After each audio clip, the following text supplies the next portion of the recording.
मुझे बोलने का मौका दिया गया। तो मैं सिर्फ बच्चों को बहुत समय हो रहा है, 12 बज रहा है, 12:30 बज रहा है, तो मैं संक्षेप में ही अपनी बात खत्म करूँगा। कुछ चीज़ें जो है जिससे मैं डिस्कस करना चाहूँगा कि हम लोग ये 1947 में जो हम आज़ाद हुए 15 अगस्त, इसकी विशिष्टता है। ऐसा नहीं है कि इस दिन सिर्फ हमारा ही देश आज़ाद हुआ। आज़ादी मतलब फ्रीडम, उसको कह सकते हैं कि अपना सब कुछ कर सकना। इसके साथ हमारे साथ 5 और देश जो है दुनिया में आज़ाद है। वो परिस्थिति थी, वो काल था जब 1945 में वर्ल्ड वॉर सेकेंड खत्म हुआ था और उसके बाद अंग्रेज अपना उपनिवेश हर जगह से खत्म कर रहे थे। इस प्रक्रिया में यहाँ से भी उपनिवेश उन्होंने अपना हटाया। तो बच्चों में तुम लोगों से थोड़ा ये विनती करूंगा, थोड़ी सी शांति रखो और राष्ट्र के लिए अगर कुछ करना है तो देखो, अभी बात आई कि ये इंग्लिश नहीं है, यहाँ हिंदी है सिर्फ। मैं इसके एक उदाहरण देना चाहता हूँ। अभी बात हुई अब्राहम लिंकन साहब की, तो एक पक्ष उनको एक उदाहरण दिया गया। मैं एक दूसरा उदाहरण देना चाहता हूँ। When he was sitting in the Parliament of USA, तो एक आदमी ने उनसे, वहाँ एक पार्लियामेंट्रियन और दूसरा था, जैसे यहाँ पे हमारे यहाँ पूछते रहते हैं, एक दूसरे से सवाल पक्ष विपक्ष करते हैं।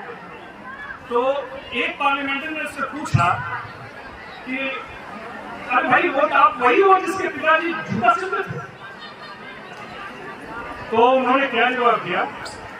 उन्होंने जवाब दिया, हाँ, मैं वही हूँ जिसके पिताजी जूता सिलते थे।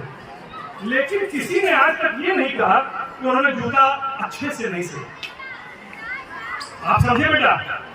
आप जो काम कर रहे हो,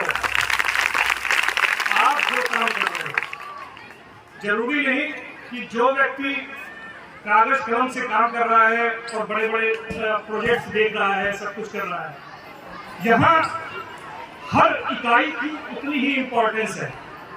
हर इकाई, एक बहुत बड़ा घर, विशाल घर जब बनता है तो उसमें पेंट बाहर से दिखता है, बड़ी बिल्डिंग दिखती है, लेकिन कांगोरों के साथ साथ नींव की ईंटों का भी उतना ही महत्व है। तो आप लोगों से मैं ये एक्सपेक्ट करता हूँ कि आप लोग जो जिस जगह है, जिस काम उसको मिला है, जो अपनी योग्यता प्रतिभा अनुसार, स्थानानुसार उस कार्य को मैक्सिमम करेगा, अपना मैक्सिमम एफर्ट, अपनी ऊर्जा अपने राष्ट्र के लिए करेगा। बस यही आप लोगों से चाहता हूँ। आप लोगों के अंदर बहुत पोटेंशियल। मैं आप लोगों की तरह ही एक स्कूल में पढ़ा लिखा हूँ, ऐसे ही बैठता था। मैं एक चीज कहना चाहूँगा कि आप सभी कुछ उम्मीदें करते हैं। हम लोग जो नेक्स्ट पीढ़ी के लोग हैं, आप लोगों से उम्मीदें करते हैं। आप लोग देखिए कि इतना बड़ा एरिया है, लेकिन हम लोग बैठे हैं इन्हीं वृक्ष के छाए के अंदर। तो जिंदगी सफल वही है जिसमें कम से कम 1 या 2 पेड़ अपने हम लगाएं, ठीक है? और कहने को तो बहुत कुछ है, कहानियां हैं कि तमाम गायन है। आप लोगों की किताबों में आप लोगों ने पढ़ा भी होगा कि ध्रुववासी जो हिमवेतम में जी लेता है कांप कांप कर, ऐसी तमाम चीजें हैं। हमारे बहुत सारी पुस्तकें लिखी हुई हैं।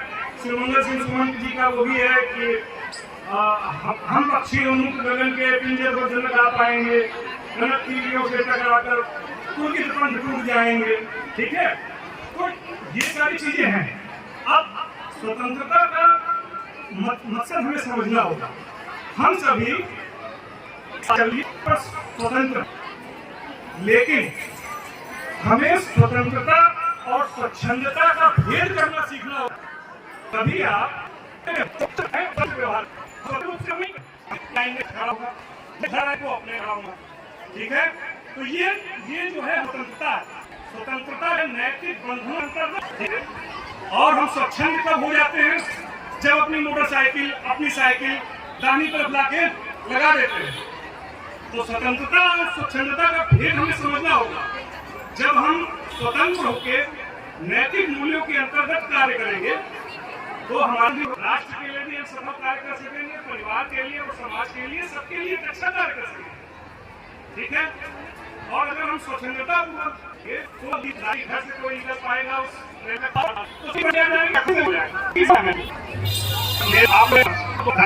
आप लोग जो है बढ़िया से ईश्वर के प्रयास से आपने यहाँ अच्छा करें आप लोग। और मैं आप लोग सबके जो है अच्छे सुनहरे भविष्य की प्रार्थना करता हूँ और ईश्वर करे सभी लोग इसमें बढ़िया से बढ़िया जगह जाएं और जो जिनको उसके मन का न मिले, इसका मतलब ये नहीं है कि उसका योग उसने नहीं सफलता प्राप्त, जो उसको मिले, जो हमारे मोदी जी कहते हैं उनके पैर पूजे